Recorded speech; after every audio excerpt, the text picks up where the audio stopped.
मेरा कोई परिचय नहीं है। आज मैं आपके सामने सिर्फ और सिर्फ एक आवाज़ हूँ, एक वो आवाज़ जो आवाज़ है सबके पास, लेकिन शायद बोलने की हिम्मत कोई नहीं कर पा रहा है।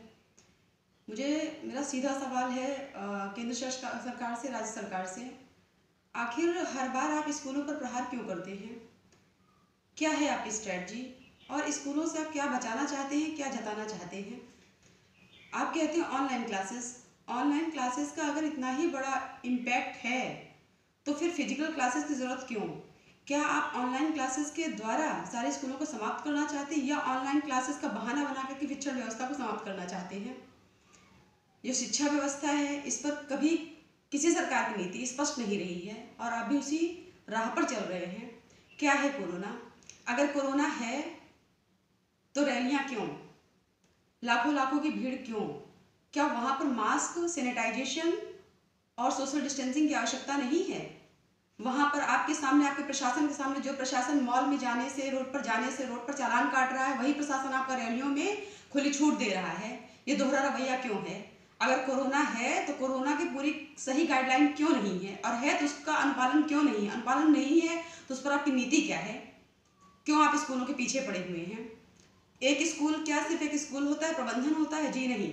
स्कूल एक छोटा से छोटा स्कूल एक छोटे है, चूंकि वो स्कूल अकेला नहीं है, उसमें पढ़ाने वाले शिक्षक, चतुर्थ श्रेणी कर्मचारी, उससे जुड़े हुए व्यवसाय, यूनिफॉर्म, जूते, मोजे, कॉपी, किताबें, पेन, पेंसिल, बैग इत्यादि, आपने सबको भुखमरी की कगार पर लाकर खड़ा कर दिया है।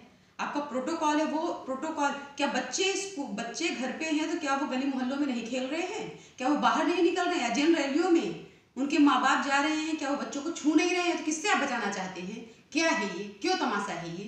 और अगर कोई आवाज उठाएगा तो उस पर आप रासुका लगा देंगे।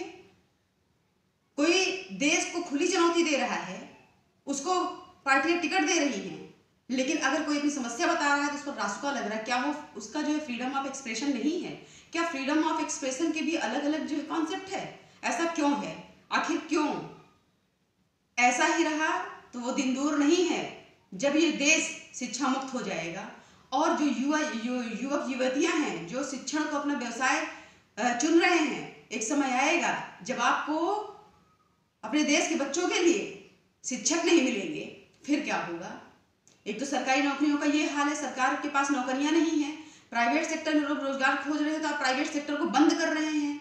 आखिर क्या होगा? क्या दुर्दशा होगी इसकी? जरा एक बार इसकी परिकल्पना कीजिए और इसके बारे में सोचिए कि जो आप कर रहे हैं उसका दूरगामी परिणाम क्या होने वाला है। दूसरी चीज, पहले तो आप कहते हैं 31 तक बंद रहेगा, 31 तारीख आने नहीं पाती, आप 4 तक की घोषणा कर देते हैं, 4 नहीं आने पाती 11 तक की घोषणा कर देते हैं, और एक खबर फिर उड़ रही है, सच है झूठ है मुझे नहीं पता, कि अब 30 तारीख तक होने वाला है। तो कम से कम उसका इंतजार तो कीजिए कि क्या चीजें बनने वाली है। आपके पास एक पूरा अच्छा खासा खाका है कि कब आपको क्या करना है। आखिर क्यों? कहाँ जाएं हम लोग? किससे कहें हम लोग?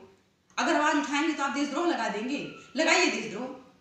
ये तरीका उचित नहीं है। सिर्फ और सिर्फ तानाशाही अघोषित इमरजेंसी है। अघोषित इमरजेंसी आपने शिक्षा विभाग को तार कर दिया है, जो कि आने वाले समय में पूरे समाज को महंगा पड़ने वाला है। और ये आवाज, मेरी रिक्वेस्ट, जो मुझे सुन रहा है, इस आवाज को इतना फैलाइए। मेरा उद्देश्य कोई पॉपुलैरिटी नहीं है, मुझे कोई पॉपुलैरिटी नहीं चाहिए, सिर्फ मुझे आपके सपोर्ट की आवश्यकता है। ऐसी ही आवाज आप भी उठाइए, अपने वीडियोस बनाइए और इतना उसको वायरल कीजिए कि वो सरकार तक पहुंचे और लोग देखें कि हमारी पीड़ा क्या है। धन्यवाद।